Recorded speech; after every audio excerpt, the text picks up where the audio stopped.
আসসালামু আলাইকুম। আজকে আমাদের ম্যাথের তৃতীয় ক্লাস।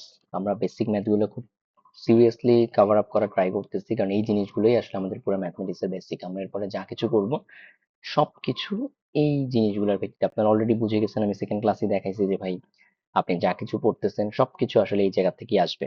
আমি আপনাদের অনেক হাই লেভেল বইগুলো থেকেও দেখাইছি, কোচিং এর lecture sheet, CAT book, whatever দেখাইছি আমি, এগুলো আপনাদের লাগবে। সো আজকে আমরা পড়বো লাভ ক্ষতি আর সরল ও যৌগিক মুনাফা। So it's a very simple thing. আমি আপনাদেরকে বাট মানে বলতেছি ভেরি সিম্পল থিং, আপনাদেরকে আমি জিনিসটা বলবো যে লাভ ক্ষতির অঙ্কে আপনারা পরীক্ষায় পারবেন না। অধিকাংশ লাভ ক্ষতির অঙ্ক মানুষজন আইবির পরীক্ষায় পারে না, ব্যাংকের পরীক্ষায় পারে না, কারণ আপনারা লাভ ক্ষতির বেসিক কনসেপ্টটাই কখনো বুঝতে চান না। ঠিক আছে, একদম বেসিক কনসেপ্ট বুঝতে চান না। অথচ এর চেয়ে সহজ কনসেপ্ট তো ভাই দুনিয়ায় নাই। যে দামে কিনবেন তার চেয়ে বেশি দামে বিক্রি করলে লাভ, তার থেকে কম দামে বিক্রি করলে লস। কিন্তু সমস্যাটা কোথায় হয় অঙ্কের? অঙ্কটার সাথে শতকরা জুড়ে দেয়, যে আপনার শতকরা কত লাভ হয়েছে, শতকরা কত লস হয়েছে। ভাই একটা জিনিস বলি, যখনই শতকরার হিসাবে যাবেন, আগের চ্যাপ্টারে শতকরা করে আসছেন, আপনাকে ক্রয় মূল্যের বেসিসে চিন্তা করতে হবে। ঠিক আছে, ক্রয় মূল্যের বেসিসে চিন্তা করতে হবে। ক্রয় মূল্য মানে কি? যে দামে আপনি কিনছেন, তাই না, কারো কাছ থেকে, তার ভিত্তিতে চিন্তা করতে হবে। একটা জিনিসের ক্রয় মূল্য যদি 80 টাকা হয়, তাহলে সে 80 টাকার ভিত্তিতে চিন্তা করতে হবে। সহজ একটা জিনিস, একটা জিনিসের ক্রয় মূল্য আপনি কিনছেন 80 টাকায়, বিক্রি করছেন 83 টাকায়, তাহলে আপনার 80 টাকায় লাভ হয়েছে কয় টাকা? 3 টাকা। 1 টাকায় লাভ হবে কয় টাকা? 100 টাকায় লাভ হবে কয় টাকা? এটা ঐকিক নিয়ম, শতকরার নিয়ম যেভাবে বলেন। এখানে ঐকিক নিয়মটা কোনটা? ওই যে 80 টাকায় লাভ হয়েছে 3 টাকা, তাহলে 1 টাকায় লাভ হয়েছে কত, এটা হচ্ছে ঐকিক নিয়ম, তাই না? ঐকিক নিয়মের পরের ধাপে চলে যাচ্ছি আমরা কোথায়? শতকরায়। তাহলে 1 টাকায় যদি লাভ হয় এত টাকা, তাহলে 100 টাকায় লাভ হয়েছে কত? ভাই আবারও বলি, এই জিনিস আমি কেন, জগতের কেউ আপনাকে শেখাতে পারবে না যদি না আপনি আমাদের এই পিডিএফ গুলা পড়ে বুঝতে পারেন। এই পিডিএফ একটা টিচার যে ভাষায় কথা বলে তার চেয়ে অন্তত 10 লাইন বেশি এই ভাষা, এই বইয়ে লেখা বুঝাই দেওয়ার জন্য। ঠিক আছে ভাইয়া? সো আপনার কাজ কি? যদি আপনি এই বই পড়ে বুঝতে না পারেন, আপনার কাজ হচ্ছে 10 বার পড়া, 20 বার পড়া, 25 বার পড়া, 50 বার পড়া। কি করবেন? এই যে একদম রিডিং। একজন দোকানদার 1 ডজন বল পেন 60 টাকায় ক্রয় করে 72 টাকায় বিক্রয় করলেন। এখানে দোকানদার 12টি বল পেন 60 টাকায় ক্রয় করলেন। এইভাবে করে প্রত্যেকটা লাইন পড়ে পড়ে বোঝেন। যারা মনে করেন ম্যাথে উইক, আপনাদের জন্যই আমার এই আয়োজন ভাই। আপনি এই জিনিসগুলো পড়ে পড়ে পুরো ক্লিয়ার হয়ে যাবেন। এর চেয়ে সহজ ভাষায় দুনিয়ার কোনো ইউটিউব ভিডিওতে বলা নাই, দুনিয়ার কোনো জায়গায় এর থেকে সহজ ভাষায় লেখা নেই। বাংলায় লেখা। ক্লাস 6 মানে বুঝেন, একটা বাচ্চার বয়স যখন 10 বছর, হুম, তখন সে সম্ভবত ক্লাস 6-এ পড়ে। ঠিক আছে, বা 11 বছর, সেই বয়সের একটা বাচ্চার জন্য এই বই লেখা, যে কোনো টিচার লাগবে না, নিজে নিজে পড়লে বুঝতে পারবে। তো আপনার বয়স কত? আপনার বয়স তার দ্বিগুণ, 22, 23, 24, 25। আপনি এগুলো পড়ে ইজিলি বুঝতে পারবেন, যদি আপনি মাথায় রাখেন যে ভাই আমি বুঝতে চাই। বলে না, যে ঘুমায় নাই তাকে ঘুম থেকে জাগানো যায় না। আপনি যদি মনে করেন আমি তো বুঝি না, আমি তো ম্যাথে উইক, আপনাকে জীবনে আমি বুঝাইতে পারবো না। তো এই বই সহজ ভাষায় পড়েন। লেখা আছে লাভ সমান কি, খেয়াল করেন, বিক্রয় মূল্য মাইনাস ক্রয় মূল্য। সোজা বুঝায় দেয়া আছে। ফাইনালি দেখেন এখানে সামারি করে দেয়া আছে। লক্ষ্য করি, লাভ ইকুয়ালস টু বিক্রয় মূল্য মাইনাস ক্রয় মূল্য। এই জিনিসগুলো না বোঝার মতো কিচ্ছু নাই। অল ইউনিট টু আপনাকে সময় দিতে হবে। ক্ষতি সবকিছু ভাই একদম উদাহরণ সহ বুঝায় দেয়া আছে। দেখেন শতকরায় বের করছে। দেখেন এখানে অঙ্কটা খেয়াল করেন, 20 টাকায় ক্ষতি হয় 2 টাকা। আমি মাত্র যেটা একটু আগে এই পিডিএফ এ আসার আগে, 1 টাকায় ক্ষতি হয় কয় টাকা, 100 টাকায় ক্ষতি হয় কয় টাকা। এখন এই অঙ্কটা পরীক্ষায় কিভাবে লিখে করতে পারবেন না, পরীক্ষায় করার জন্য আপনাকে 10 সেকেন্ড এই জিনিসটা বুঝতে হবে। এই যে লাস্ট লাইনটা 2/20 ইন্টু 100, এই লাইনটার থেকে যে 20 টাকায় ক্ষতি হয় 2 টাকা, এই লাইন থেকে সরাসরি এই ক্যালকুলেশনটা করার জন্য আপনাকে শিখতে হবে। কেমনে করবেন? ভাইয়া সহজ একটা নিয়ম বলেন। সহজ কোনো নিয়ম নাই তো। সহজ নিয়মে এটা আপনি করতে করতে বুঝে যাবেন, এইসব লাইন আপনার মাথার মধ্যে কাজ করবে। আপনি সরাসরি 20 টাকায় ক্ষতি হয় 2 টাকার থেকে সরাসরি এই ক্যালকুলেশনটা শিখবেন। কেমনে শিখবেন? এই অঙ্কটা 100 বার করেন খাতায় লিখে, অটো বুঝে যাবেন। দুনিয়ায় শর্টকাটের কোনো নিয়ম নেই। ঠিক আছে, ওকে ভাইয়া, পরের কথায় চলে যাই। তো লাভ ক্ষতিতে আসলে আমার বোঝানোর কিছু নেই। এখানে উদাহরণের যে অঙ্কগুলো আছে 9, 10, 11, সব কটা করবেন, 12, এই হুবহু এই অঙ্ক পরীক্ষায় পাবেন, আইবিএর পরীক্ষায় পাবেন, 13। ঠিক আছে, হুবহু এই অঙ্ক আইবিএর পরীক্ষায় পাবেন, আমি দেখাবো এবং করাবো। ওই যে যেমন 16 নম্বর অঙ্কটা খুব ইম্পর্টেন্ট, একটি ছাগল 10% ক্ষতিতে বিক্রয় করা হলো, মানে কি? 10% ক্ষতি হয়েছে মানে ছাগলটা যদি 100 টাকায় কিনে থাকে, তাহলে 90 টাকায় বিক্রি করছে। হুম, এই হুবহু অঙ্ক আগরওয়ালসে পাবেন, খায়রুলসে পাবেন, বিভিন্ন কোচিং এর লেকচার শিটে পাবেন, আইবিএর পরীক্ষায় পাবেন। বিক্রয় মূল্য 450 টাকা বেশি হলে 5% লাভ হতো, ছাগলটির ক্রয় মূল্য কত? 100% এই অঙ্ক, হুবহু এই অঙ্ক আমি আপনাদের আইবিএর পরীক্ষায় দেখাবো যে আসছিল। Just ছাগলের জায়গায় হয়তো রাম ছাগল, অথবা রাম ছাগলের জায়গায় গরু, অথবা গরুর জায়গায় চাল, চালের জায়গায় ডাল, এগুলোই। সো ভাইয়া, এই অঙ্কটা কয়বার করবেন? 50 বার করবেন। এই 13 নম্বর, কত, 16 নম্বর অঙ্কটা 50 বার করে বুঝবেন যে কিভাবে এই অঙ্ক করতে হয়। সিমিলারলি 17 নম্বর অঙ্কটা, ভাই আমি বলি লাভ ক্ষতি থেকে পরীক্ষায় কনফার্ম অঙ্ক পাবেন, ঠিক আছে? সো ভাই আল্লাহর রাস্তায় ভালো মতো কইরেন, 50 বার করে করবেন। ওকে, সব উদাহরণ আবারও বলছি, অনুশীলনীতে যাওয়ারই দরকার নেই, উদাহরণ সবগুলো ভাই ভালো মতো করবেন। লাভ ক্ষতির চ্যাপ্টারটা আপনাদের জন্য কঠিন হবে, ঠিক আছে? 7 পৃষ্ঠার পিডিএফ। আপনাদের একটা জিনিস বলি, আপনার যদি বলে দেয় এই অঙ্কগুলো ভালো মতো করলে আইবিতে চান্স পাবেন, করতে পারবেন? তাহলে বলে দিচ্ছি, এই 7 পৃষ্ঠার ভালো মতো করেন, 7 পৃষ্ঠা 70 বার করেন, 100 বার করেন, আমাকে ইনশিওর করেন যে ভাই এই টাইপের অঙ্কগুলো আসলে আমি পারবো। দেন চলে যাচ্ছি সরল ও যৌগিক মুনাফা চ্যাপ্টারে। ভাই এটা খুবই কঠিন একটা চ্যাপ্টার, এই লাভ ক্ষতি আর সরল ও যৌগিক মুনাফা আপনাদের আইবি পরীক্ষা, আপনারা যারা ম্যাথে উইক তাদের জন্য সবচেয়ে কঠিন দুইটা চ্যাপ্টার। আবারও বলতেছি, একদম রিডিং করবেন, এই দৈনন্দিন জীবনে সবাই কেনা বেচা লেনদেনের সাথে জড়িত এইসব জায়গা থেকে রিডিং করবেন। আমি যে পিডিএফ গুলো দিচ্ছি এই পাটিগণিত নামে, লাইন বাই লাইন প্রত্যেকটা জিনিস পৃষ্ঠা নাম্বার সহ, আমি আবারও বলি এখানে টোটাল এই সবগুলা পিডিএফ মিলে হাইয়েস্ট 100 অঙ্ক আছে। আপনি 100 অঙ্কে যা যাবেন, 100 অঙ্ক 100 বার করবেন। আমি 7 তারিখের পরীক্ষায় কোনো একটা মানুষকে দেখতে চাই না যে একটা অঙ্ক পারেননি। এবং সেখানে কিন্তু একটু বিস্তারিত লিখে করা যাবে না ভাইয়া, করতে করতে শর্টকাট বানায় ফেলবেন। আপনি যত বড় গাধাই হন, ইউ ক্যান ডু ইট। আপনার আমি এনাফ টাইম দিছি ভাইয়া, বলতেছি 15 দিন, আসলে টাইম দিছি সেই 21 তারিখ থেকে শুরু করে 20 দিন, জীবনের সেরা 20 দিন ম্যাথে বস হয়ে যান, ঠিক আছে? বলতেছি এখানে ওটা লাভ ক্ষতি আলোচনা করবে, ওই বই ওখানে যেটুকু ছিল হালকা একটা লাভ ক্ষতি আলোচনা করে এখানে লাভ ক্ষতির অংশটুকু কইরেন। মানে এই সরল যৌগিক মুনাফা করার আগে লাভ ক্ষতি যখন করবেন, পরের পিডিএফটা আবার একটা লাভ ক্ষতির কিছু অঙ্ক পাবেন, এটা একটু ভালো মতো কইরেন, ঠিক আছে? মানে এটা ক্লাস 8 এর বই, আর আগেরটা ছিল ক্লাস 7 এর বই, হ্যাঁ? তো এটা একটু কইরেন মুনাফা চ্যাপ্টারে। তো লাভ ক্ষতির অল্প কয়েকটা অঙ্ক পাবেন, এই যে দুইটা করে নিন। তারপরে এই জায়গাটায় আসবেন, এই টেবিলটা করার চেষ্টা করবেন। দেন মুনাফা, এই জায়গা থেকে মুনাফা মানে এক ধরনের লাভ। তো ব্যাংকে টাকা পয়সা রাখলে আমাদের মুনাফার ব্যাপার আসে, ঠিক আছে? ব্যবসা বাণিজ্য করলে মুনাফার ব্যাপার আসে। তো এই জায়গায় ভাইয়া আমি বলি আমার বোঝানোর কিচ্ছু নাই, বিশ্বাস করেন, আল্লাহর ওয়াস্তে খুব মনোযোগ দিয়ে পড়বেন। দুইটা জিনিস, সূত্র দুইটা মুখস্থ করতে হবে এখানে। আবারও বলি, মুনাফাকে বলে প্রিন্সিপাল, এটা মুখস্থ করবেন কারণ পরীক্ষায় কিন্তু ইংলিশে হবে। মুনাফাকে বলা হয় ইন্টারেস্ট, আর হারকে বলা হয় রেট। সময় এন, মুনাফাকে বলা হয় আই মানে প্রফিট। আই কি ইনকাম চিন্তা করতে পারেন, যে ইনকাম থেকে প্রফিটকে আই দিয়ে লেখা হয়, হ্যাঁ? সব বৃদ্ধি মূলধন বা মুনাফা আসল দুইটা মিলায় কত হয়? এ, এ মানে হচ্ছে প্রিন্সিপাল প্লাস ইন্টারেস্ট, ঠিক আছে? Principal plus interest, sorry income না, আমি ভুল বলছি, মানে আই ফর ইন্টারেস্ট। ইন্টারেস্ট মানে এই যে মুনাফার হার যেটা বলছে না, তো এই ইন্টারেস্ট থেকে আই, এখানে ওরা প্রফিট লিখে লিখছে, বাট আইটা আসলে আসে ইন্টারেস্ট থেকে, মানে ইন্টারেস্টের শর্ট ফর্ম হিসেবে আই লিখছে। সো এ, এ মানে কত, মানে টোটাল, এটাকে বলে সুদাসল বলে কোনো জায়গায়, আপনারা বাংলা যারা করে আসছেন, ঠিক আছে? So, মুনাফা আসল বলে। এই মূলধন কি, মুনাফাকে অনেকে সুদ বলবে। আপনি যেভাবে লেখেন, যেভাবে চিন্তা করেন, আপনাকে বুঝতে হবে সবগুলো একই, সবগুলো ইন্টারেস্ট। সেখান থেকে ভাই এ সমান পি প্লাস আই, আপনাকে যদি কোনো জায়গায় সুদ আসল মুনাফা আসল বলে, আপনাকে বুঝতে হবে এটার সাথে আসল এবং মুনাফা দুইটা মিলে এটা হয়েছে। এবারে আসেন এই মুনাফা সংক্রান্ত, আবার বলি এই চ্যাপ্টারটা যদি 20 বার না করেন, 25 বার না করেন, পারবেন না, ঠিক আছে? তো এই জায়গায় ভাই মুনাফা নির্ণয় খুব সহজ একটা সূত্র দেখবেন, এইভাবে ঐকিক নিয়ম। ভাই আবারও বলি, এগুলো এই যে লাভ ক্ষতি এগুলো সব ঐকিক নিয়ম, ঐকিক নিয়ম চ্যাপ্টার যা করে আসছেন দেখেন। 100 টাকায় 1 বছরের মুনাফা হয় 10 টাকা, 1 টাকায় 1 বছরে হয় কত? এই জিনিস আপনাকে যারা ম্যাথে বলেন উইক, এই 4-5টা লাইন ভালো মতো শিখতে হবে, হাউ টু ডু ইট। এই 4-5টা লাইন ভালো মতো শিখতে হবে, কিচ্ছু বোঝার নেই, ধরে ভালো মতো করা শুরু করেন, 10 বার করলে বুঝে যাবেন। তারপরে না এই একটা সূত্র আসছে, এই সূত্রটা মুখস্থ করতে পারেন, পরীক্ষায় এই সূত্রটা কাজে লাগে। পরীক্ষায় সূত্রটা কোথেকে আসছে আমি একটু বুঝিয়ে দিই। এই দেখেন, লক্ষ্য করি, 5,000 টাকায় 6 বছরের মুনাফা, 5,000 ইন্টু 10/100 ইন্টু 6, এইভাবে করে কোথেকে আসছে? এই যে এই দেখেন এই জায়গাটা, এই লাস্ট লাইনটা, এই যে 5,006, এই লাইনটা, ওইটাই এখানে করে এখানে লক্ষ্য করির মধ্যে লিখছি। তাহলে এখান থেকে 5,000 ছিল পি, আর ছিল রেট, রেট মানে কত? 10%, 10% মানে কত? 10/100, এগুলো আগের চ্যাপ্টারে আপনাদের আগের দিনের লেকচারে আমি দেখাইছি। 10% মানে কত?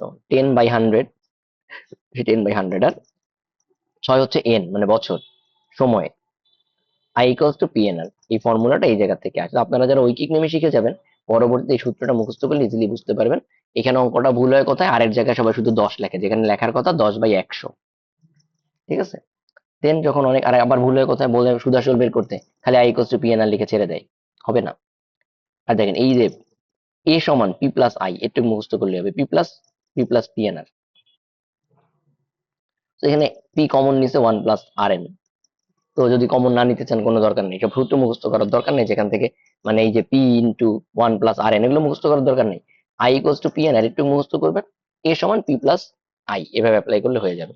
আর একটা জিনিস বলি ভাইয়া, ক্যালকুলেটরটা বাসা থেকে ফেলে দেন। You are practising for IBA, তো আপনার কোনো ক্যালকুলেটর ইউজ করা যাবে না। এই লাস্ট লাইন, এই লাইন বের করার পরে হাতে কলমে অঙ্ক করেন নাই বলে প্রচুর মানুষ পরীক্ষার হলে পারবেন না, যে ভাই আমার তো অভ্যাস নাই। দেখা যায় পুরো অঙ্ক করে আসছেন, বাট একটু বের করতে গিয়ে আপনার 5 মিনিট লেগে গেছে, তাই করতে পারেন নাই। এখানেই খেলাটা, এখানেই পরীক্ষা। এই যে 3 নম্বর বিকল্প ভাবে করাই দিছে সূত্র দিয়ে। আমি সাজেস্ট করবো সবকিছু বোঝা হয়ে গেলে পরীক্ষায় সূত্র দিয়ে করবেন, মানে পরীক্ষা মানে প্র্যাকটিস করে করে সূত্রে হাত পাকাবেন।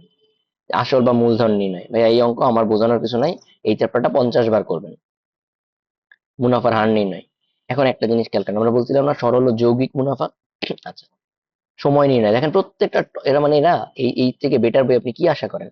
প্রত্যেকটা টপিক ধরে আলাদা করে করাই দিচ্ছে, একই অঙ্ক বিভিন্ন ভাবে করাইছে। এর চেয়ে বেটার বই আপনি দুনিয়া কই পাবেন? আচ্ছা, অনুশীলনী করতে হবে না।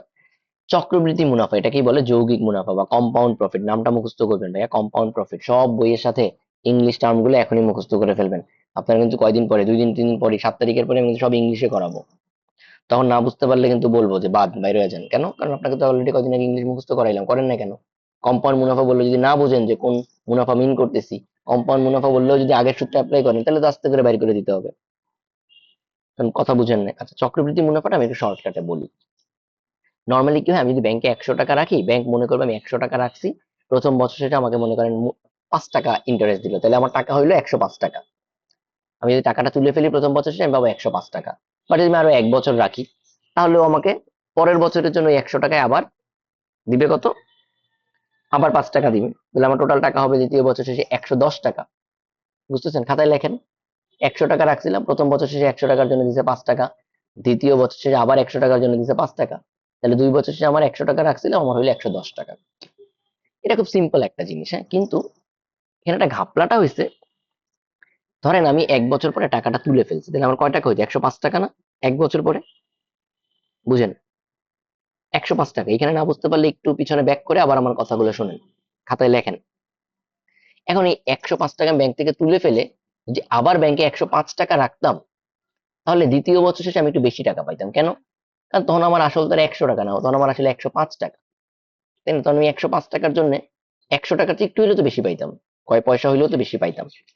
এই জিনিসটাকেই বলে কম্পাউন্ড প্রফিট, যে ভাই আমার প্রত্যেক বছর শেষে আমার মুনাফাটাকে আমার আসলের সাথে যোগ করে দাও, তারপরে আবার এটা খাটাও, ব্যবসায় খাটাও। এই জিনিসটাকেই বলে কম্পাউন্ড মুনাফা বা চক্রবৃদ্ধি মুনাফা। ঠিক আছে, আপনারা খুব সহজে এই জিনিসটা ভাইয়া 50 বার পড়বেন, এই চক্রবৃদ্ধি মুনাফার ডেফিনেশন, এই যে পৃষ্ঠাটা 2.4, 50 বার পরে বুঝবেন। আগে যদি চক্রবৃদ্ধি মুনাফা বুঝতে না পারেন, তাইলে এগুলো পড়ে কোনো লাভ নেই।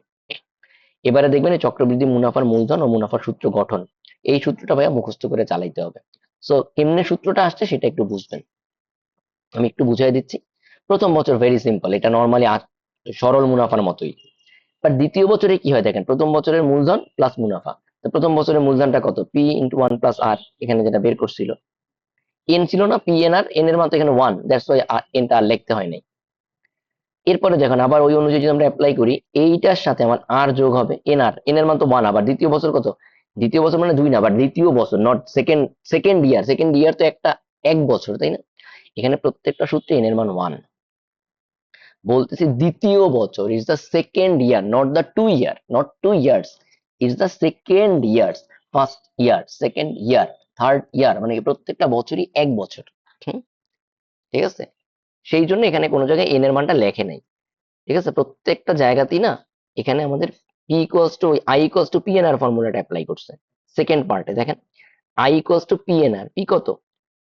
এখানে এই যে সেকেন্ড লাইনে চিন্তা করেন, এখানে আমার এখন মূলধন কত? পি ইন্টু 1 + R, এটাই আমাদের নতুন পি, ইন্টু এন আর, এন এর মান যেহেতু 1, এল লিখে নাই, আর আর।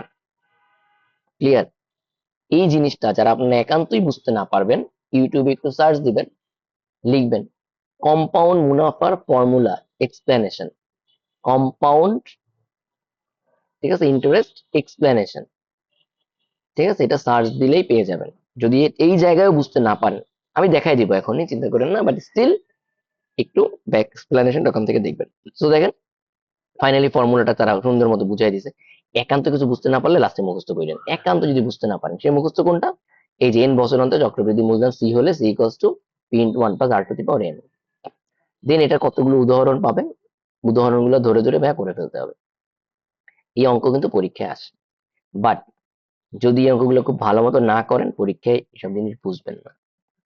জনসংখ্যার ক্ষেত্রে চক্রবৃদ্ধি মুনাফা ফর্মুলাটা অনেক ক্ষেত্রে ব্যবহার করা হয়, কারণ জনসংখ্যা তো আসলে আমার চক্রবৃদ্ধি হারে বাড়ে, কম্পাউন্ড হারে বাড়ে। এই জন্য শুধু মুনাফার ক্ষেত্রে না, জনসংখ্যার ক্ষেত্রে এই ফর্মুলা অ্যাপ্লাই করা হয়, ঠিক আছে। এই অঙ্কগুলো ভাইয়া খুব ভালো মতো একটু করে ফেলবেন, এবং এই অঙ্কটা এই যে লাস্টে যেটা বলতেছিলাম 5 নম্বর অঙ্কটা ভালো মতো একটু কইরেন, ঠিক আছে, খুব ভালো মতো একটু কইরেন। তো এই অঙ্কগুলো আপনাদেরকে খুব ভালো মতো করতে হবে, হ্যাঁ। তো যেটা বলছিলাম, এই সূত্রটা ফাইনালি আসলে আপনাদের মুখস্থ করতে হবে না, মানে মুখস্থ করতে হবে, জাস্ট ফাইনালি আপনি কি করবেন, এই সূত্রটা মুখস্থ রাখলেই হবে। বাট আমি এটার এই সেম এই যে এক্সপ্লেনেশনটা, এটার আমি একটা ইউটিউব ভিডিও লিংক দিয়ে দিব, এই যে এই জায়গাটা, এটা আপনারা বুঝতে পারেন, চাইলে নাও বুঝতে পারেন।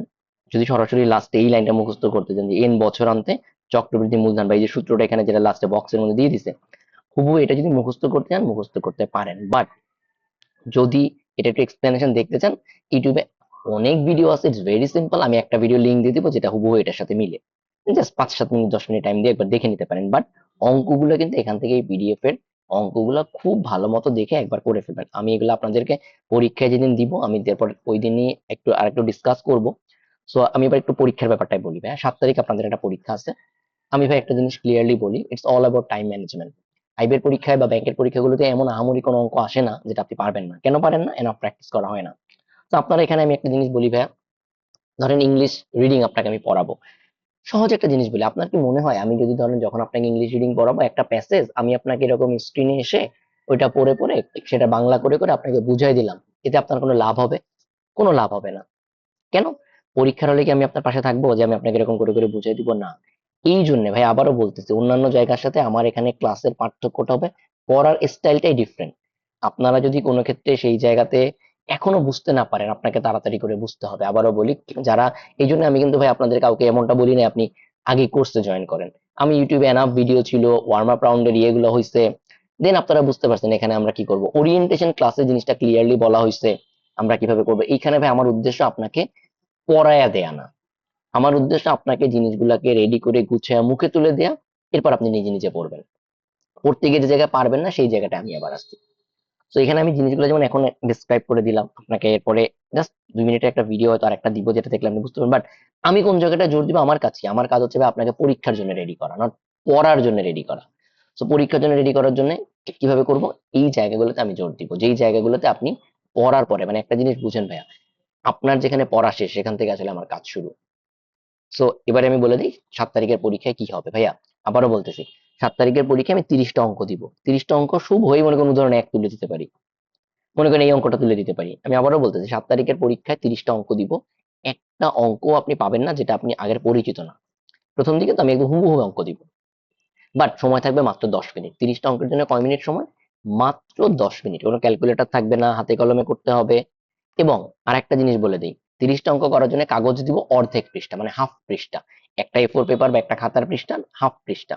সো আপনাদের আরেকটা জিনিস বলি, ম্যাথে যেমন নোট খাতা বানাইতে বলছি, একই রকম ভাবে ভাইয়া পরীক্ষার জন্য একটা আলাদা খাতা বানাবেন। এগুলো প্যাড বা অন্য কিছু না, সলিড খাতা, কারণ প্যাডের হাফ পেজ কিন্তু পূর্ণাঙ্গ একটা পেজ হবে না, ঠিক আছে।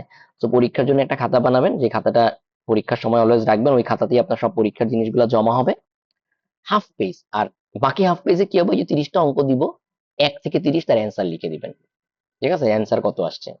বাকি হাফ পেজ আপনাকে রাফ করতে হবে। এই হাফ পেজে কেন রাফ করতে হবে? বিকজ ওই যে আইবির পরীক্ষা, ব্যাংকের পরীক্ষাতে আপনি জায়গা পাবেন না এক্সট্রা। ক্লিয়ার ভাইয়া? সো এই জায়গাগুলোতে আপনাকে আমার আমার কাজ। তো আবারও বলতেছি ভাই, 30টা অঙ্ক দিব, 10 মিনিট সময় থাকবে।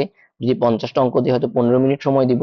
বাট আপনাকে তার মানে বুঝতেই পারতেছেন আপনার কাজ কি ভাইয়া, এই যতগুলো পিডিএফ দিছি যেই থিওরি গুলো যদি 10 বার 50 বার 100 বার করে পড়েন, পড়ে প্রত্যেকটা লাইন, আবারও বলতেছি আপনারা অঙ্ক করতে যায়েন না, থিওরি লেখাগুলা পড়েন। ফর এক্সাম্পল বলি, এই চ্যাপ্টারটাই যদি ধরি, আপনি ভাই অঙ্কের চিন্তা পরে করেন, আপনি মুনাফার ডেফিনেশন পড়েন, ফরিদা বেগম তার কিছু জমানো টাকা ব্যাংকে রাখার সিদ্ধান্ত নিলেন, এই গল্পগুলা পড়েন, বাস্তব সংখ্যা জটিল মানে ওই অঙ্ক জায়গাগুলো, এই জায়গাগুলো ভাই আমি এগুলো পড়ার জন্য দিছি, এগুলো পড়ার জন্য দিছি। হ্যাঁ, কারণ আপনি যদি এটা এক্সপেক্ট করেন যে ভাইয়া তোতা পাখির মতো এই জিনিসগুলো আমি পড়াবো, ব্যাংকে টাকা জমা রাখলে ব্যাংক সেই টাকা ব্যবসা ও গৃহ নির্মাণ ইত্যাদি খাতে ঋণ দিয়ে সেখান থেকে মুনাফা করে, মানে does it make any sense? আপনাকে সময়টা দিতে হবে, আমি আপনাকে সব গুছাই দিচ্ছি। হ্যাঁ, আবারও বলতেছি, এই টোটাল অঙ্কগুলো আমি 30টা অঙ্ক বা 50টা অঙ্ক যাই দেই, হুবহু এই বই থেকে তুলে দিব, বাট সময় দিব 10 মিনিট 15 মিনিট, হাইয়েস্ট 20 মিনিট। তার মধ্যে এবং আরেকটা জিনিস বারবারই বলতেছে, হাতের লেখা ছোট করে লেখার প্র্যাকটিস করেন, অঙ্ক করার প্র্যাকটিস করেন। অঙ্ক করতে করতে শর্টকাটে নিজে করা শেখেন, যে আপনি কিভাবে 3 লাইন বাদ দিয়ে চতুর্থ লাইন নিজে করতে পারেন, এক লাইন থেকে কিভাবে পরের লাইনে নিজে চলে যেতে পারেন। যেমন এই যে প্রথম লাইনটা 100 টাকার 1 বছরের মুনাফা 10 টাকা হইলে, সেখান থেকে এই লাইনে ডিরেক্টলি কেমনে যেতে পারেন যে 5,000 টাকার 6 বছরের মুনাফা কত, ডিরেক্টলি কিভাবে ওই লাইনে চলে যেতে পারেন। ক্লিয়ার ভাইয়া? সো এই জায়গাগুলোতে ভাইয়া আমি আপনাদেরকে ইম্পর্টেন্স দিতে বলবো, কারণ আপনাকে এই অঙ্কটা করার জন্য আপনি জায়গা পাবেন কত জানেন, এই জাস্ট ডিরেক্টলি এই ক্যালকুলেশনটুকু করতে হবে, যে 10 × 5,000 × 6 ডিভাইড বাই 100, এবার ইকুয়ালস টু ক্যালকুলেশন করে কেমনি 3,000 আসে এই জিনিস শিখবেন। বুঝতে পারতেছেন? 30টা অঙ্ক দিয়ে 10 মিনিট সময় দিব, তাইলে কি পরিমাণ দ্রুত আপনাকে করতে পারতে হবে। সো ভাই আপনি যে স্কুল থেকে পড়ে আসেন, যে কলেজ থেকে পড়ে আসেন, এগুলো কোনো ব্যাপার না ভাইয়া, আপনাকে বুঝতে হবে আপনি এইগুলো এখন হাতে কলমে করে সময়, আমি আপনাকে কয়দিন সময় দিচ্ছি ভাই? 15 দিন সময় দিচ্ছি। নিজের মাথা, নিজের মেধা, নিজের খাতা কলম সবকিছু ব্যবহার করেন। হুম? একটা অঙ্ক 100 বার করেন, 50 বার করেন, সময় দেন। ঠিক আছে? দুনিয়ার যেই স্কুলে যান, যেই টিচারের কাছে যান, সে আপনাকে কি করবে?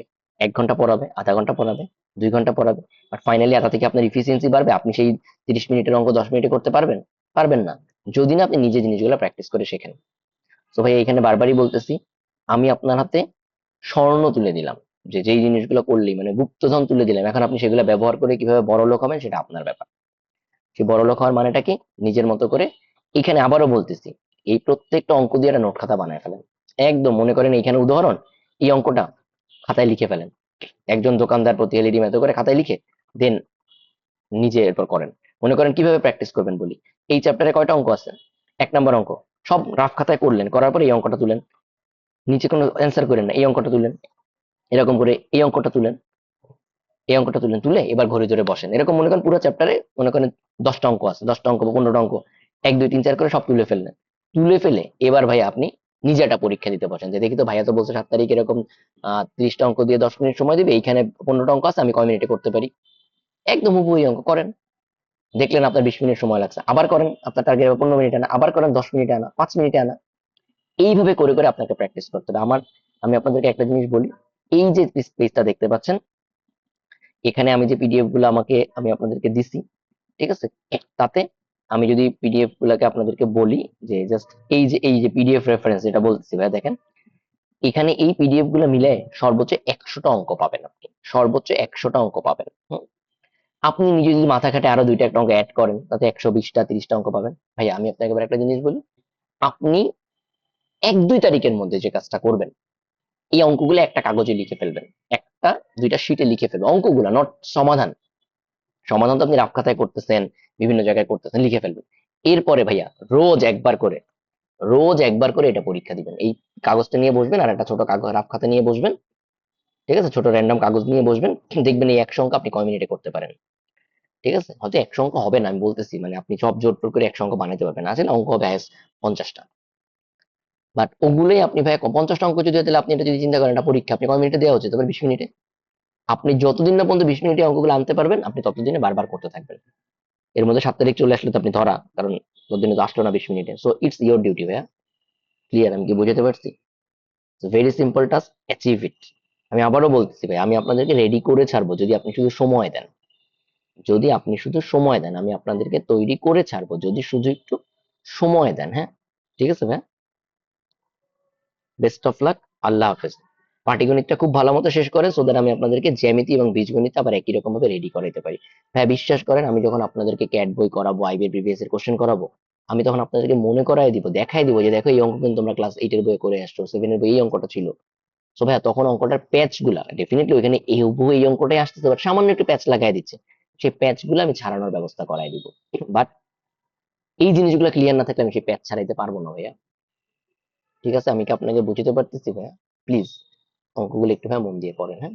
এইভাবে করে একটু করেন, দেখবেন জিনিসগুলো ইজি, দেখবেন জিনিসগুলো it's so easy, so easy, হ্যাঁ? বাট আবারও বলতেছি, আমাদের মূল লড়াইটা সময়ের সাথে। ঠিক আছে? ওকে ভাইয়া, বেস্ট অফ লাক, আল্লাহ হাফেজ।